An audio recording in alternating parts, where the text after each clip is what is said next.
Okay, I have a little sticky note that I'm referencing to that I've just jotted down a couple like very simple things like all or nothing, support reciprocity, personalizing other people's capacity, and managing your energy and energetic investments.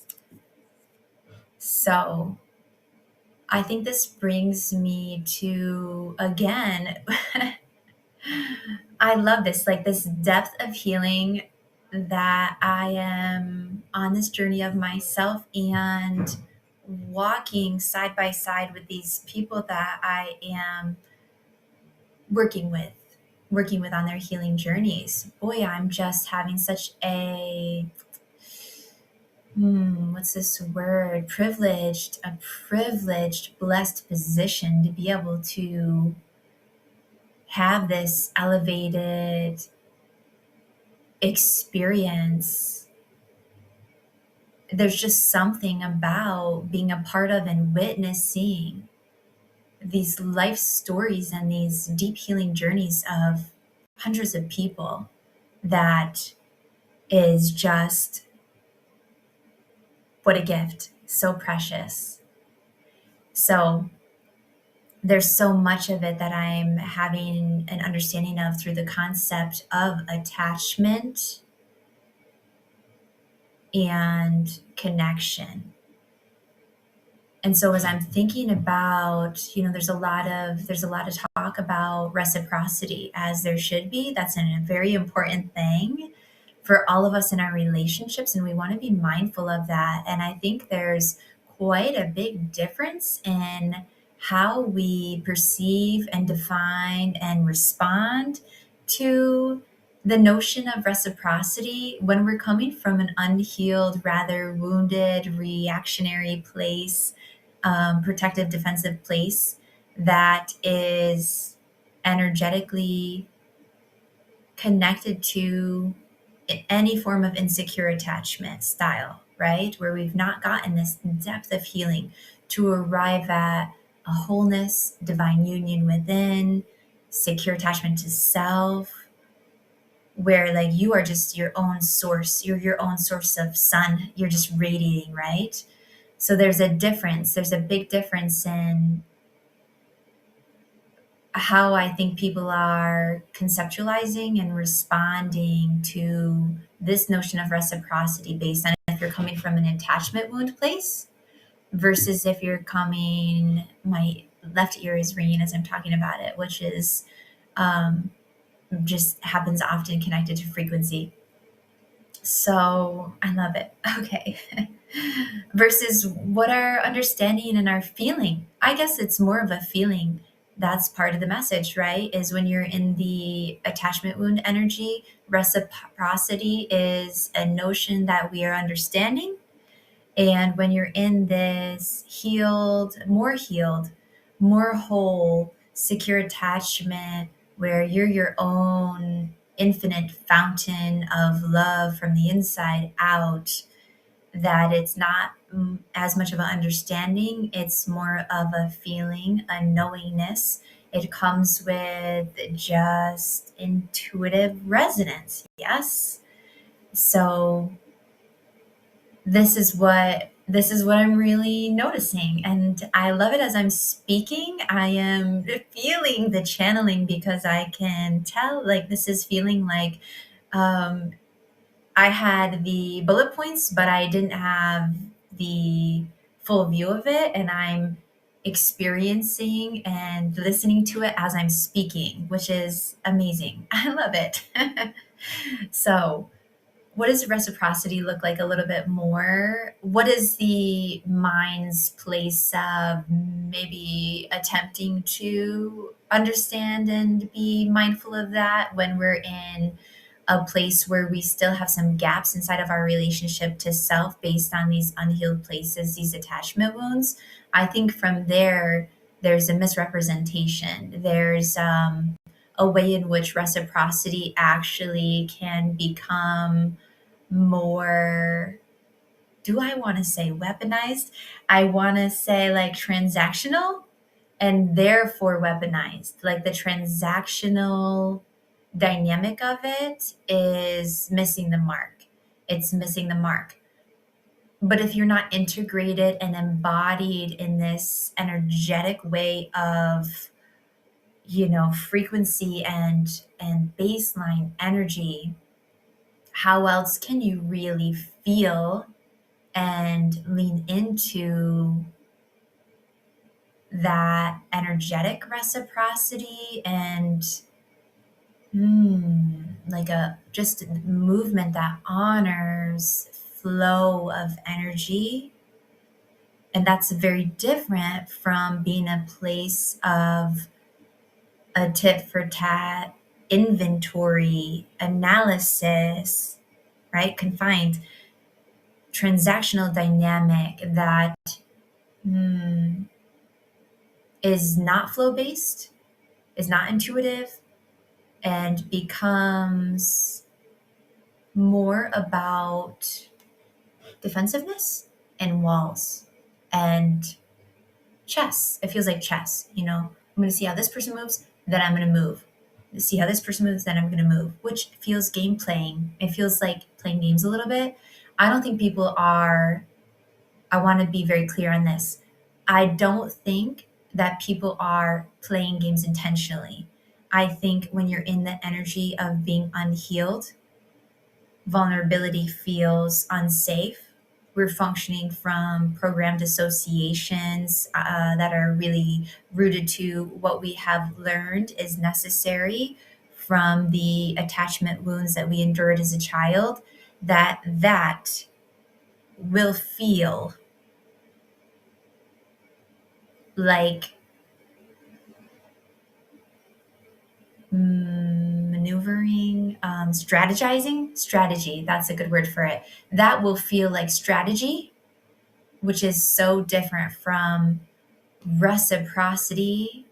Is very important. It is. So I'm not discounting that. I'm just highlighting that it is incredibly different, I think, in how it shows up and how we honor it when we notice that we have moved out of survival mode and into an energy of a deeply rooted, anchored, centered safety that is coming from our own collective auric energy field, right?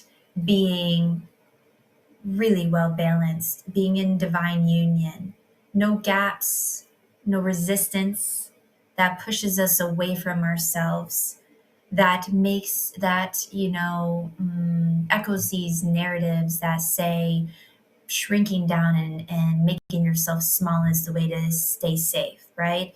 That energy is a gap between you and you, right? If you are still in some type of energy of, I need to shrink in my auric field, I need to pull into myself in order to be protected and to feel safe here. Unless you're literally in fight, flight, and freeze, right? I think there's mm, a divine intelligence to the primal biology that we have wired into these vessels that carry us around, right? So, or I actually want to reframe that and say that we carry around our energy field is bigger than our human body. Yes. So, in essence, our larger life force energies carrying our body around, if you will. Um, Both symbiotic is what I'm getting. Like we cannot pull apart those two things. Yes. So, yes, when you're in this place of a more healed state, then you can feel that reciprocity energetically. And it is not outsourced. It's not outsourced. It's such a deeper experience. And there is a beautiful sense of responsibility and accountability that is not harsh, that is empowerment. That is empowerment. It's the deep safety is anchored within me.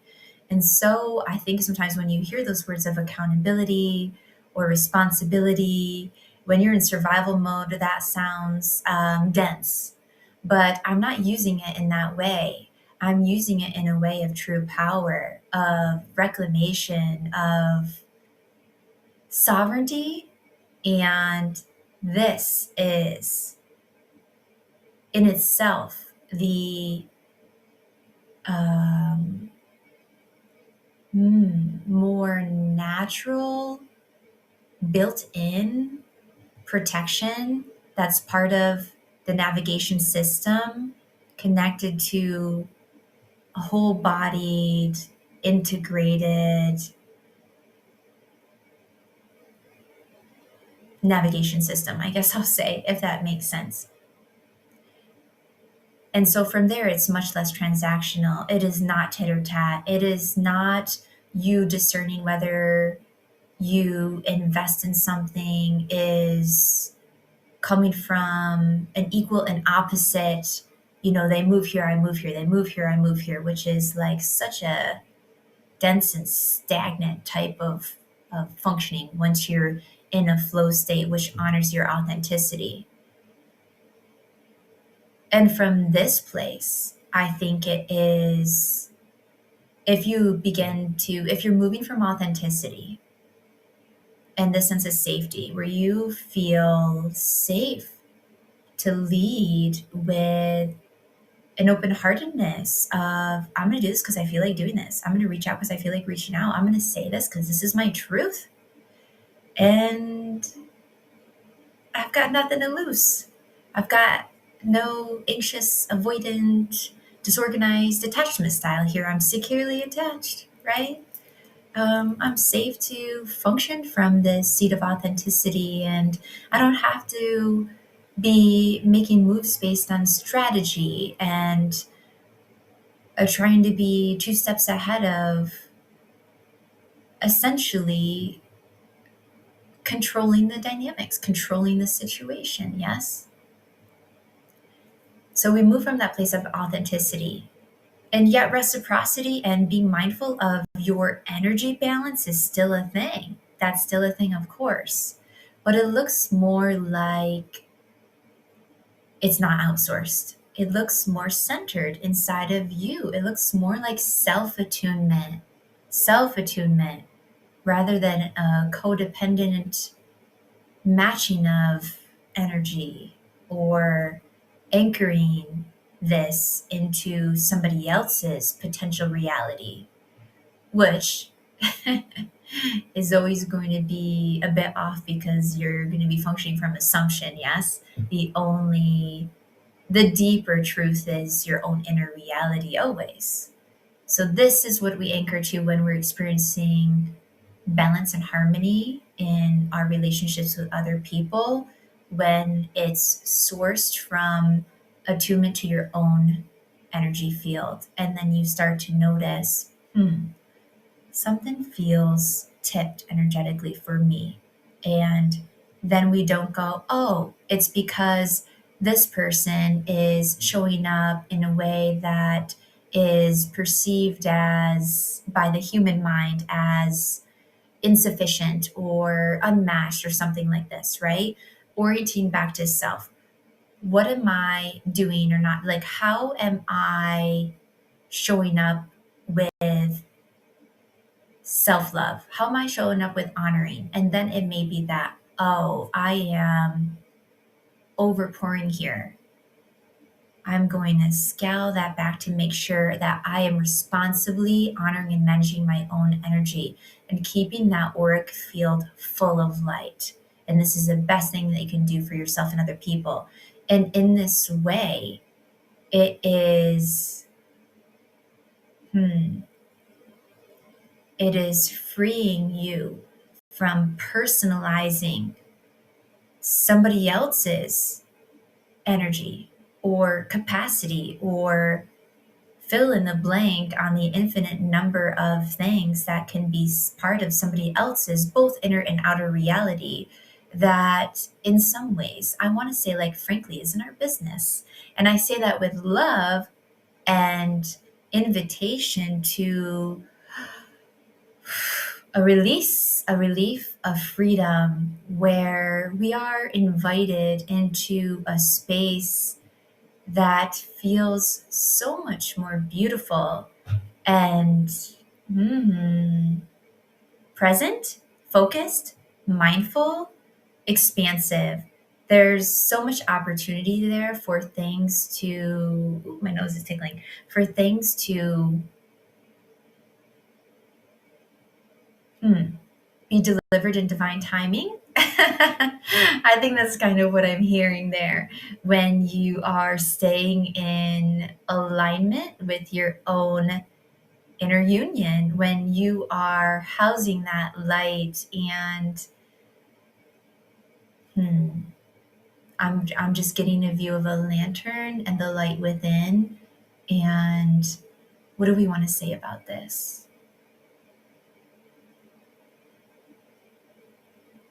I think there's just a place of